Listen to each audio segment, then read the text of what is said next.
What's going on YouTube? Kai Prince here. So I wanted to do this a bit early, but I didn't notice it. I didn't notice it until one of my friends told me. But like about maybe like just under a week ago, 4 or 5 days ago probably. I know there's some new gameplay shown for Cyberpunk 2077. I'm getting my numbers mixed up. Anyway, so yeah, I really want to see what the gameplay is saying. So I'm just gonna. I thought let's react to it, see what I think about it, and yeah, let's take a watch.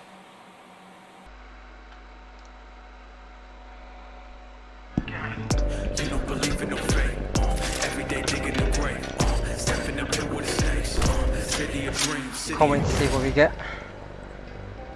Night City Wire. Hello and welcome to this, the very first episode of Night City Wire, a brand new series from us at CD Projekt Red where we'll be talking about all things Cyberpunk 2077. For today's episode, we'll be starting with a brand new trailer.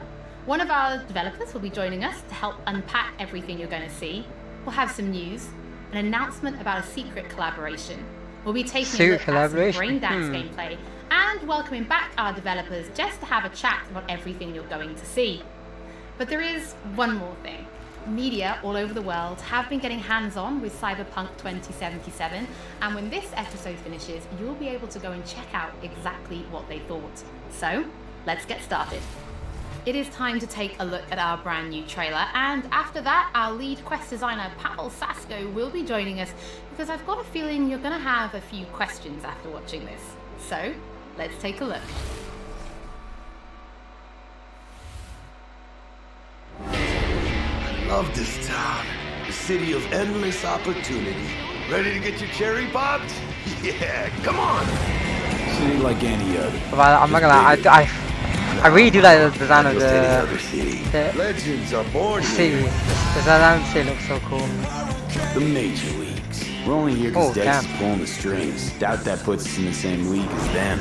But we are. They just don't know it yet. But if you got the cojones and you know how to use them, you can do damn near anything. Unless you catch a bullet. Even then, you go out with a bang, right? You know, you can make heaps more eddies as a motivational speaker. Yo, Mr. V, a pleasure. So what's the gig, Dex?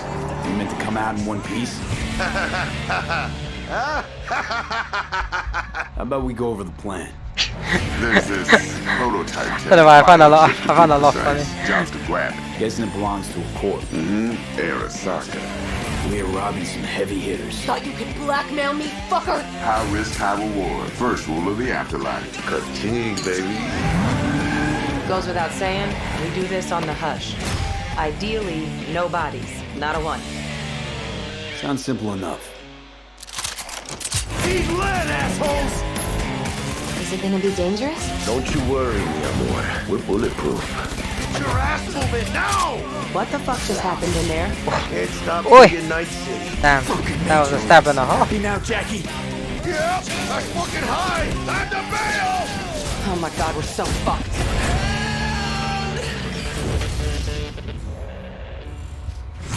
Dex, what the fuck? Can't risk it, V. And you, who are you? Fuck. November 19th. So the trailer contains footage from the game's prologue only, but there was an awful lot in it. So Pavel, why don't you try and help us unpack everything that we just saw? Oh yeah, absolutely, I can try. So what you have just seen is only the prologue of the game. So that awesome stuff is only happening in the first few quests. What the trailer shows you is really our stage, the Night City. You know, this gigantic city built of 6 completely unique districts, surrounded by the 7th one that we call the Badlands. As a player, you are meeting Jackie. Jackie's your friend. Now, they together are trying to reach out for something that is very precious. They are trying to reach out for this chip of immortality, this gateway to eternal life.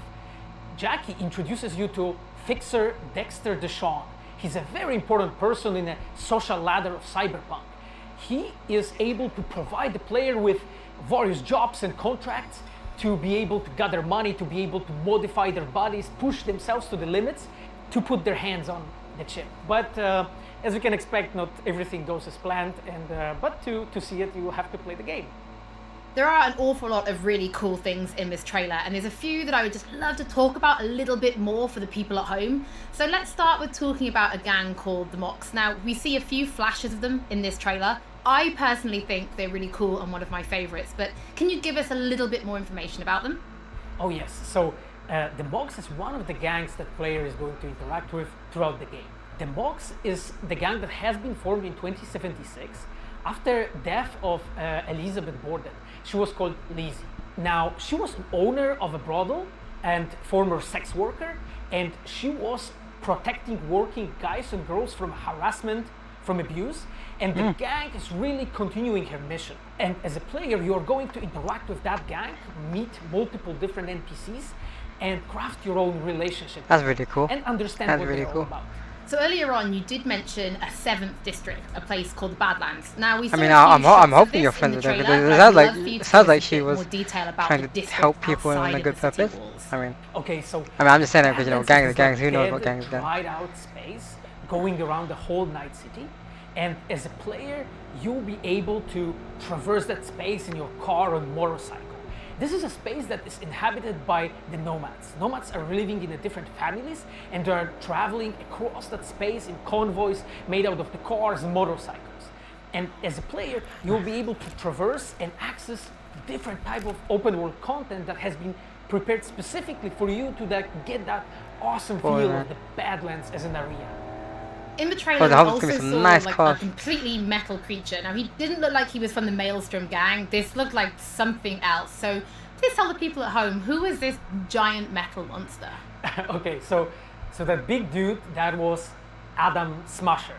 He has been introduced in pen and paper in Cyberpunk 2020 by our some like senpai Terminator kind of Robocop kind of thing. Smasher is a fully converted cyborg. He was always a loyalist of Arasaka. And you know, it reminds me of Robocop, like a larger version of Robocop without the top part of the mask as well. Find his own space in Night City, but to find out, you'll have to play the game. In this trailer, we do see some flashes of a Ripper doc called Victor Vector. I think if people have watched our previous gameplays, they might remember him. But I'd really like for you to give the people at home some more information about what Ripper docs are and how they'll be interacting with them when they play Cyberpunk. So Reaper dogs in our game, they are surgeons. They are like a specific type of a job in the social ladder of Cyberpunk. They are accustomed and specialized in replacing limbs to the metal ones. They can basically update your body, enhance your body, change you into this walking war machine. And as a player, you are going to meet different kind of Reaper dogs in the game, craft your own relationship. I mean, so this can play a big part in like your upgrading your character. Through that, you will invest so of course, eddies that you're probably like, you know, your abilities, your body into the strength, all that stuff. Allows you to survive. This can play a big part in that. Pavel, thank you so much for joining us. I know you'll be back later in the episode because you're going to be helping us to analyze the Braindance gameplay. But before that, we do have some news to share. Earlier in the year, we announced that if you pick up Cyberpunk 2077 on Xbox One, you'll be able to play it on Xbox Series X when the console launches. And just in case you missed it, it will be the same for PlayStation players as well. If you pick up Cyberpunk 2077 on PlayStation 4, you'll also be able to play it on PlayStation 5 when the console launches. And that's not all. There will be a free upgrade for Xbox Series X and PlayStation 5, but we'll have more details on that. Yeah, I'm not gonna lie, I'm expecting a lot of new games. Before we reveal a lot of the new games that are coming out soon and stuff. And welcome back our developers for a chat. There is just one that'll be coming out soon, like Xbox One and PS4 and stuff. Like I'm expecting a lot of game companies are gonna also like allow you to like eventually get them on PS5 and Xbox Series X, and they all come out soon and stuff. To bring you Cyberpunk Edgerunners, a standalone anime set in the Cyberpunk universe. Oh man! We've been working on for some time now. Edgerunners is due to launch in 2022, but for some more information, let's go to the team in Tokyo. We're getting an anime? A Cyberpunk anime? That's sick. That's cool. That's cool. My name is Saya Elder. I am the Japan-based producer for Cyberpunk Edgerunners. What I do basically on this project is that I am a fixer, to put it in the words of the Cyberpunk universe. We are a game company. We are a bunch of nerds, and wherever there are nerds, there's going to be anime fans. So this was always a dream for us to make. Kind of true. I'm not gonna have kind of true. When we began this project, we were certain that we didn't want to make a recreation of the game. Cyberpunk Edgerunners is a standalone story set in the same universe. The stage is still Night City, but everything else is totally new. New characters, new story. I do like to think that it's going to be a great gateway for newcomers to come and check Cyberpunk game and also the Cyberpunk genre as a whole. Right now we're in Nakano, which is one of the biggest anime meccas of the world. I'm going to take you to Studio Trigger right now because we have the wonderful opportunity to talk to the dream team that will be bringing you this anime. こんにちは。トリガーの代表取締役の大塚です。監督の今石です。キャラクターデザインを担当する吉成です。ゲームのサイバーパンクのファンの方、今回初めて触れる方両方に満足していただけるようにアニメを作るつもりです。よろしくお願いします。Damn, that is really cool. So those are some cool promo shots. I see it. Oh no, yeah, no, I'm saying. I mean, I still acknowledge some of the when it comes to knowing the company, but I'm guessing this the company that make promo and Killer Kill. トリガーの最強の布陣で、トリガー10周年にふさわしい作品にしていきたいと思います。お楽しみに。Damn, that's actually really cool. Oh, and then come with the Netflix as well. That's really that's a cool move. That's a cool move. You know, I mean, I can imagine the anime being sick. Like I don't know, being like a Ghost in the Shell kind of thing. I don't know. That'd be mad. It allows you to relive their sense of sight, smell, touch, and even hearing, all thanks to a special device. After the gameplay, I will be welcoming back Pavel Sasko, and will also be joined by Patrick Mills, our senior quest designer and all-round lore master, who will be helping to answer your questions and give you some explanation on how you'll be interacting with Braindance when you play Cyberpunk 2077. So, let's take a look. Plan simple. Do nothing odd. Don't get creative. You go in, snatch the cash, get out. And we sell the BD to those psycho freaks from the studio. Got it. And remember, everything on full blast. They'll spot us extra for a wicked adrenaline high. Okay, on you go.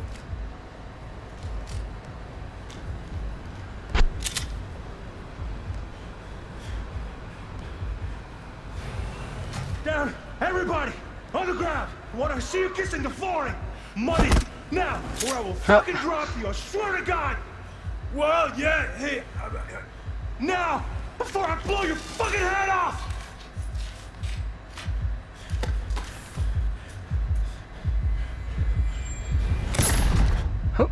Oh, what happened? What happened? Slow, deep breaths. Your cortisol and adrenaline spiked, but the soft activated your hormone blockers. Nothing happened. You're alive and well. That was too much. Just saying. I feel the guy's pain, his stress, his hope. Hope wrapped up in something else. Mm-hmm. Probably took a booster just before. You'll be fine. Got everything set up? Let's switch over to editing mode.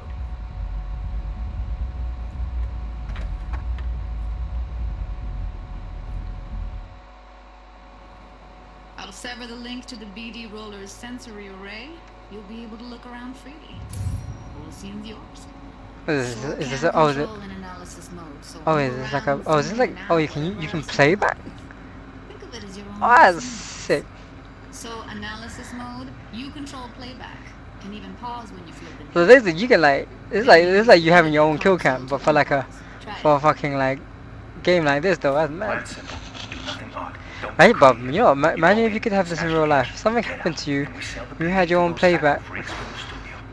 Got it. You'd be like, who stole my purse? Who punched me in the face? You can speed things up or rewind, whatever you like. Give it a try. Rewind. Roll it back to the top.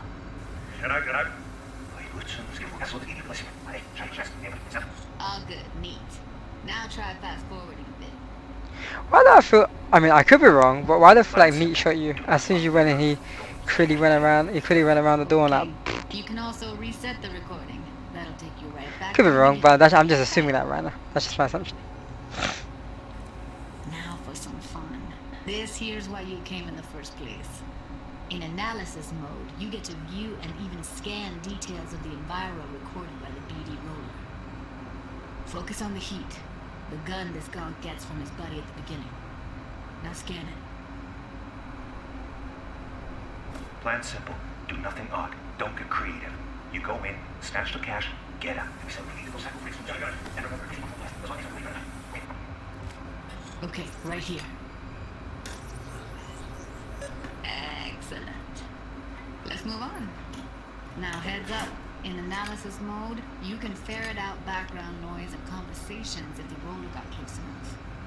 This tech records everything, every little detail, even the sights and sounds the roller was never aware of. To see the sources of the recorded sensory signals, switch to the audio layer in the editor. Go ahead and try that now. Okay, good. Now you should see several sound signatures in the store. Choose one and hone in on it. Pack of 6, case of Brosif, and a couple of zappers. Okay, we have a deal today on 2 flavors. Cuddy and surf and everybody! So, any thoughts? Unbelievable. Seriously, like what's happening right next to me. Yeah, it's how BD recording implants work. They pick up everything, all the elements in the background. Then an editor tweaks them, makes them pop. Keep playing with the sound, explore it a bit. We'll move on when you get bored. This is actually, you know, I mean, this is a really cool feature. Sometimes you can analyze extra layers in the raw, stuff the roller's cyberware picked up. Like what? Ev's got Kuroshi optics that grab infrared, meaning you should be able to grab heat signatures from her recording. Huh. Hella nice. Scanning works on peeps, too. Walk up to the wounded chick. Try scanning her. Alright, next thing. Scroll forward to the part where our artist gets a lead injection. Or I will fucking drop you, I swear to God! Well, now, fucking head off!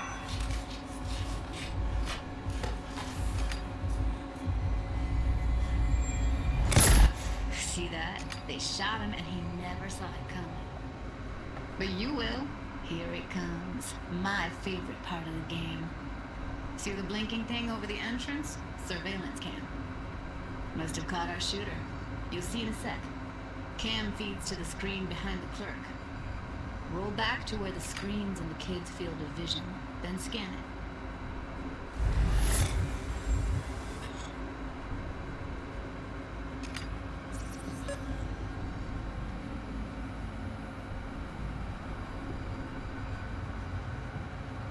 His own Chumba shot him. Probably planned to all along. Must have got a nice slice of cred on the black market for a BD like this. BD freaks are ready to pay a preem for a real flatline. Anyway, if you see Wait, did I call it? You can exit. That his own guy shot him? I feel like I can tell, but yeah. Yeah, it's impressive, right? It's too bad most of the BDs we do here are only good for flogging the log. So Braindance is a pretty big part of the Cyberpunk universe. It's not just something used for adult films. There is an awful lot to it. And there's 2 sides I'd really like you guys to help me explore. First is the lore, so how this actually fits into the universe. And then there's the gameplay side, so how players will be interacting with it. So Patrick, could you tell us more about the lore of Braindance? I would love to. So in the world of Cyberpunk 2077, Braindance was invented way back in the early 2000s at UC Santa Cruz. It was developed as a way of recording a person's experiences and then playing them back for someone else so that they could relive them as though it was happening to them. It was originally used for things like therapy and prisoner rehabilitation, but by 2077 it's become this global media industry, including things like movies, mass entertainment, things like that, video games, some interactive things, and of course adult fare as well. Now, in our game, we deal a lot with black brain dances, or XBDs as we call them, and there are different types of those, but the one that you saw in the trailer just there was a flatliner. Now that's where the person recording it actually dies during the recording. And it's popular with sort of an illicit kind of a thrill, but a mercenary can also use them It's for like having the various things. It's like kind of like having the power of like and from the gameplay big brother perspective, arm. we have been working a lot throughout last years trying to figure out the best way how to use the braindance in the game as a mechanics. So what we have settled on is this braindance editor mode.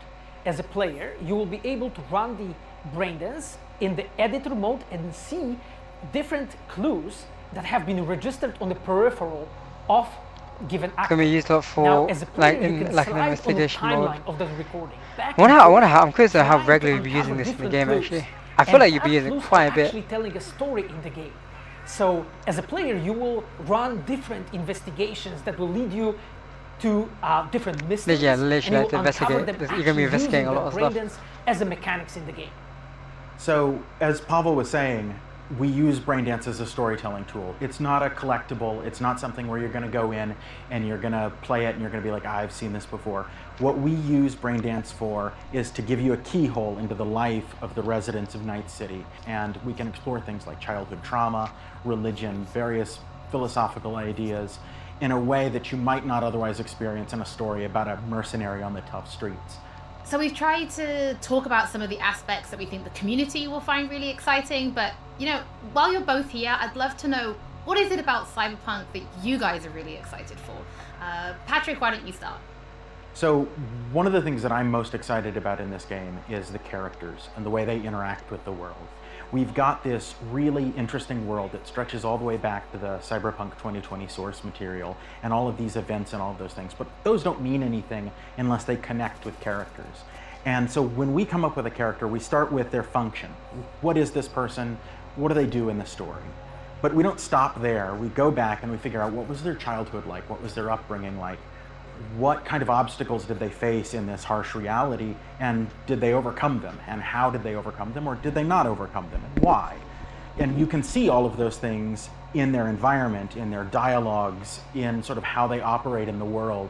And we come up with that for all of our characters. Now you look at someone like Victor Vector, and you're gonna see stories about his past in his environment and in his dialogue.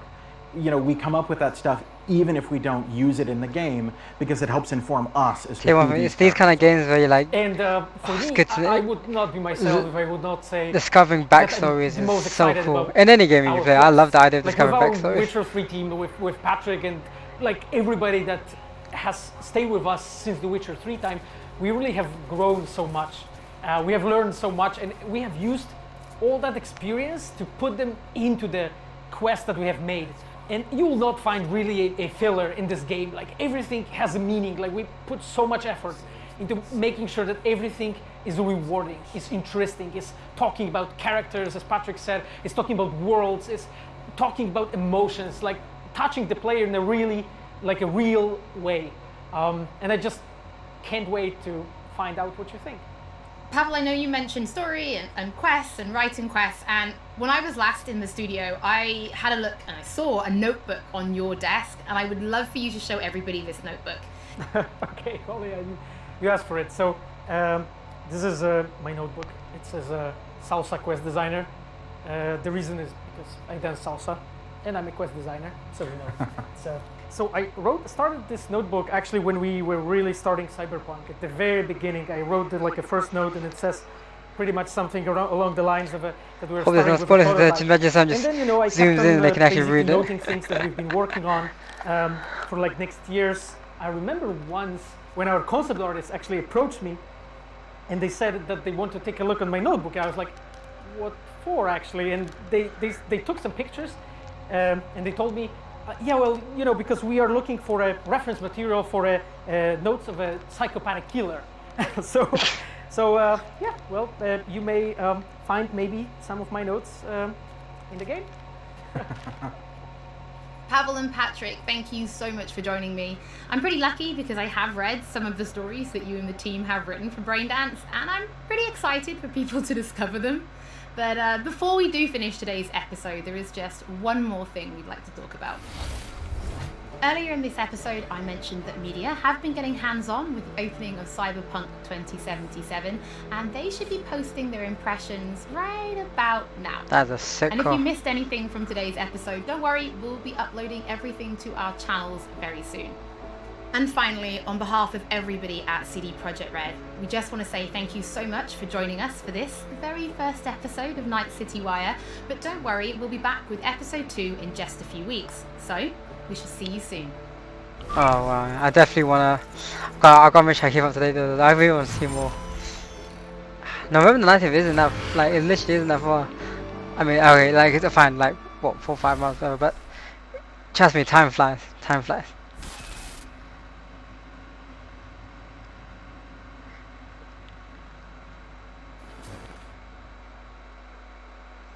I don't know, that was a cool episode. That was actually a really cool episode. I mean, yeah, can't wait to see what happens, I guess. So yeah, just finished watching the Cyberpunk 2077 Nightwire episode 1. The game, I mean, like, they showed some new trailers, were cool. You know, the gameplay stuff they showed was quite cool as well. Like, so I mean, let's talk about, like, first of all, like, let's talk about the brain dance they were talking about. Like, it looked like a virtual net, like virtual reality, like world kind of thing, where, and like the idea of, like, you could like, they were able to replay the events that happened in that little scene we got where where the guy got, you know, robbing the bank and getting shot, and able to investigate, like, with the cameras and stuff, able to investigate, like, and then you could, like, and things would be like, you would eventually highlight things as well, which looked really cool. And like literally it looked like a virtual reality camera thing that you could find. Like, I mean, I assume, like, it's meant to be like a net thing, but like, I mean, I don't know, but it looked really cool. Like, I can, from the looks of it, that's gonna be like playing a big part in the game, the brain dance. So, like, I mean, I'm assuming there's gonna be like a mission, like there's gonna be, like, you're gonna have to do certain, like, missions or, like, tasks where, like, you have to, like, use brain dance to find something that happens, or you'll be using it to discover things around the city and around the Cyberpunk 2077 world. Yeah, and then, like, another thing as well is the fact that they're doing an anime, they're working with Trigger, which I remember now. Like, it takes me. I didn't think about it straight away, but, like, of course, I was trying to remember, like, which company that is again, which anime company it is. And yeah, now, like, and of course there was the Killer Cookie thing in the background, but I remember they also do what was it, like, Little Witch Academia, I think, and I think what else they do, SSS Gridman, I think, as well, and a few other pop animes. So I mean, the fact that they're doing an anime, like, they're going to do an anime collaboration that they're going to release on Netflix as well, like, that, I tell you right now, that's to be working on anime. The game's not even out yet, but to be working, to know that we're getting an anime as well, like, that's a good, like, it's a good way to push the game. Good way to push the game, not just for, like, the game fans, but, like, the anime fans. And let's be honest, a lot of people we know, or I know, games, you like, let's say, we nerds, I shall say, we like animes and we like anime and games, you know. So but you put the two things together for a franchise. Well, you're looking at possibly some good hypeness from the fans. That's what I'm gonna say. But yeah, so far, like, yeah, I mean, I liked it so far. So I can't wait for them to do the second episode of. I assume the second episode for the next game, for, like, the new trailers, gameplays and stuff they want to showcase for us. So yeah, well, but I'll leave it at that. And yeah, everyone, take care. Kai Prince signing out.